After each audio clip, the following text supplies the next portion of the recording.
আমরা আজকে চলে আসছি গাইবান্ধা জেলার সাদুল্লাপুর উপজেলার কামারপাড়া ইউনিয়নের পেরিমাধব জোদ্দার বাড়ি। স্থানীয় লোকজনের মুখে যেটি জানতে পারা যায়, ভদ্রলোক অত্যন্ত শিক্ষানুরাগী, মানব হিতৈষী, সদালোপী বিনয়ী ছিলেন। তিনি যখন বাসা থেকে বের হতেন, বিশেষ করে ছোট ছোট বাচ্চাদেরকে খুব ভালোবাসতেন। তাদের জন্য তিনি হাতে করে চকলেট অথবা কোনো না কোনো খাদ্যদ্রব্য নিয়ে বের হতেন। ছোট ছোট বাচ্চাদেরকে তিনি সে সকল খাবারগুলোকে বিতরণ করতেন। সেই সাথে আমরা আরো জানতে পারি, স্থানীয় লোকজনের কল্যাণে বেশ কিছু পুকুর খনন করেন এবং শিক্ষার বিস্তারের জন্য জমি দান করেন। এই সম্পূর্ণ কামারপাড়ার ডিগ্রি কলেজের যে জমিটি রয়েছে, আমরা যেটা দেখতে পাচ্ছি, এই সম্পূর্ণ জমিটি এই পেরিমাধব দান করেন। স্থানীয় লোকজনের কাছে একটি চমৎকার মিথ বা লোককথা শুনতে পাই, সেটি হচ্ছে যখন এই পেরিমাধবের পুরো পরিবার ইন্ডিয়া চলে গেলেন, তখন তিনি এখানে একাই বসবাস করতেন এবং ওনার এই একাকিত্ব সময়টিতে অনেকগুলো সাপ ওনাকে পাহারা দিত এবং সেই সাপগুলোকে উনি নিয়মিত দুধ খেতে দিতেন। সাধারণ লোকজন যেটি বললেন যে সমস্ত বড় বড় সাপগুলো কখনোই পেরিমাধবের কোনো ক্ষতি করেনি, বরং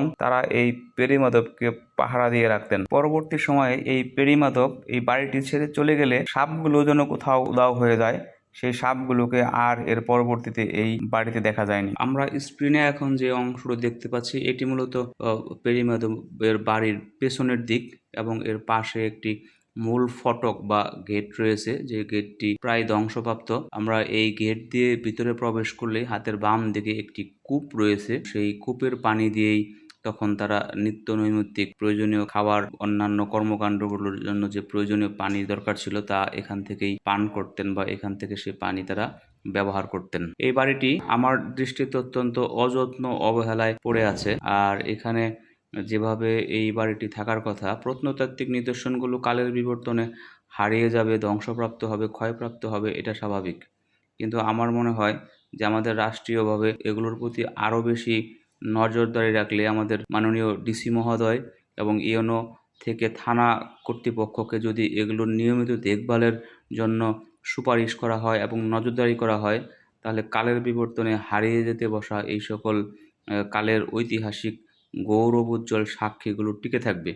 আমাদের পরবর্তী প্রজন্ম জানতে পারবে আমাদের গৌরবময় ইতিহাস, জানতে পারবে আমাদের সঠিক সংস্কৃতি এবং এদেশে গড়ে ওঠা, বেড়ে ওঠা এবং শাসন কার্য চলা, ভালো মন্দ, স্বাভাবিক প্রকৃতির সকল মানুষের সকল ধরনের বিষয়াদি সম্পর্কে। এটি হচ্ছে পেরিমাধবের বাড়ির ফ্রন্ট সাইড, অর্থাৎ সামনের দিক। আমরা যেটা পর্যালোচনা করে দেখলাম, এটা ছিল বাড়ির সামনের দিক এবং এখান থেকে ভিতরের সমস্ত সদর দরজাগুলো এবং জানালাগুলোর যে সকল অংশ, এগুলো ব্লক করে দেওয়া হয়েছিল ইট দিয়ে। কিন্তু আমার কাছে মনে হয়েছে স্থানীয় দুষ্ট মানুষের কারণে এবং যারা বিভিন্নভাবে অপরাধ কর্মকাণ্ডের সাথে জড়িত থাকেন, বিশেষ করে মাদক সেবীদের দ্বারা, আমার মনে হয়েছে যে এটার খনিগুলো ভেঙে ফেলা হয়েছে এবং ভিতরে প্রবেশ করার তারা নিজেরা নিজেদের মতো করে রাস্তা তৈরি করে নিয়েছেন। ভিতরে অত্যন্ত বাজে দুর্গন্ধ, স্যাঁতসেঁতে পরিবেশ, মাদক সেবীদের জন্য ওইটাই উপযুক্ত পরিবেশ। যাই হোক, আমি ওইদিকে কথা বাড়াচ্ছি না। আমার কথা হচ্ছে যে স্থানীয় জনসাধারণের দায়িত্ববোধকে জাগ্রত করলে আমার মনে হয় তারাও নিজেরা নিজ উদ্যোগে এই সকল পুরাকীর্তিক স্থানগুলোকে হেফাজত করতে পারেন বা দেখাশোনা করতে পারেন। আমি যেটি দেখলাম, এই বাড়িটির বারান্দায় ওঠা যাচ্ছিল না বিভিন্ন ধরনের দুর্গন্ধে। আমি সেই সকল বিষয়বস্তুগুলো এখানে উপস্থাপন করলাম না। ডানে বামে চোখ রাখা যাচ্ছিল না, অপরিচ্ছন্ন পরিবেশের দিকে তাকিয়ে এবং তীব্র বাজে গন্ধ ছিল, এটাকে দেখার মতো কোনো সুযোগই ছিল না। এর মধ্যে দিয়েও আমি নাকে রুমাল দিয়ে হেঁটে বেড়ালাম। এখানে যখন একজন উদার মহানুভব, একজন শিক্ষানুরাগী, সদালপী ভালো মানুষ ছিলেন, তার এই বাড়িটি আজ অরক্ষিত। তিনি আজকে হয়তো এখানে নেই। জীবনের প্রয়োজনে, সমাজের বিভিন্ন কারণে অকারণে তিনি এই বাড়িটি ফেলে চলে গেছেন। অবশ্যই তার হৃদয় কাঁদছে এবং কোনো না কোনোভাবে এই ভিডিও বা অন্য কোনো ভিডিওর মাধ্যমে তার পরিবার ও পরিবারস্থ লোকজন এই বাড়িটির বেহাল দশা দেখলে তাদের অন্তর খুব বেশি ব্যথিত হচ্ছে বলে আমার বিশ্বাস। আমি রাষ্ট্রের কাছে অনুরোধ করব এবং স্থানীয় লোকজনের প্রতিও অনুরোধ করব, আপনারা দয়া করে আমাদের রাষ্ট্রের এই সকল পুরাকীর্তি, এই সকল স্থানগুলোকে দয়া করে আপনারা এভাবে বেহাল দশায় পতিত করবেন না এবং এগুলোর অপব্যবহার করবেন না। এগুলো আমাদের রাষ্ট্রের অমূল্য সম্পদ। আমাদের রাষ্ট্রের জন্য, আমাদের জন্য গৌরবের বস্তু, এবং আমাদের এটা ইতিহাস ও সংস্কৃতির জন্য মুকুটের একটি পালক।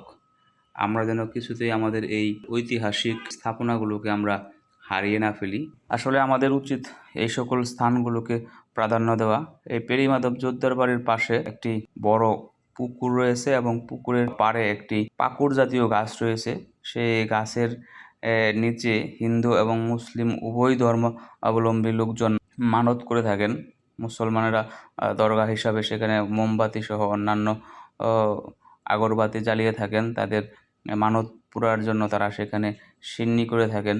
ঠিক একইভাবে হিন্দু ধর্মাবলম্বী ভাই বোনেরা এখানে এসে পূজা অর্চনা করেন এবং তাদের মানত করে থাকেন। মানত পুরার উদ্দেশ্যে তারা সেখানে বিভিন্ন ধরনের প্রসাদ বিতরণ করে থাকেন। এবং এই পেরিমাধব জোরদার বাড়ির পাশের আরেকটি বিষয়, সেটি আমাকে খুব ব্যথিত করেছে।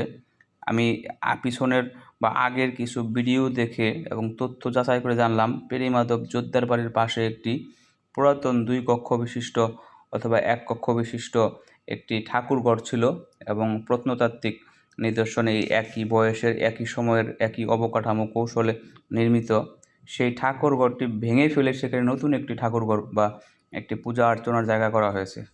আমার কাছে এই জিনিসটা খুব অবাক লেগেছে, আমি খুব আশ্চর্যিত হয়েছি। কিছুটা আমার ব্যক্তিগত পক্ষ থেকে আমি এটাকে মেনে নিতে পারছি না, কারণ এখানে পর্যাপ্ত জমি ছিল। সেই প্রত্নতাত্ত্বিক পূর্বের পূজা করার স্থানটিকে বা ঠাকুরঘরটিকে অক্ষত রেখেই আরেকটি ঠাকুরঘর করার সুযোগ ছিল, কিন্তু কেন বা কাদের পরামর্শে কিভাবে সেই ঘরটি ভেঙে ফেলে নতুন একটি ঘর করা হলো, এটা আমার বোধোদয় হচ্ছে না। আমি বিনীত অনুরোধ করব আমাদের রাষ্ট্রীয় কর্তা ব্যক্তিদেরকে পরবর্তী সময়ে অন্যান্য প্রত্নতাত্ত্বিক স্থানগুলো, আমাদের ঐতিহাসিক গৌরবের স্থানগুলোকে যেন এভাবে কোনো অযাচিত চিন্তা ভাবনা মাথায় রেখে না ভেঙে সেখানে নতুন কিছু না করা হয়। অর্থাৎ পুরাকীর্তি বা প্রত্নতাত্ত্বিক স্থানগুলো যথাযথ সম্মান রেখে সেগুলোকে ঠিক রেখে তার পার্শ্ববর্তী স্থানে খালি জায়গাগুলোতে যেন নতুন কোনো স্থাপনা করলে করা হয়, কিন্তু প্রত্নতাত্ত্বিক স্থানগুলোকে যেন বিনাশ না করা হয়।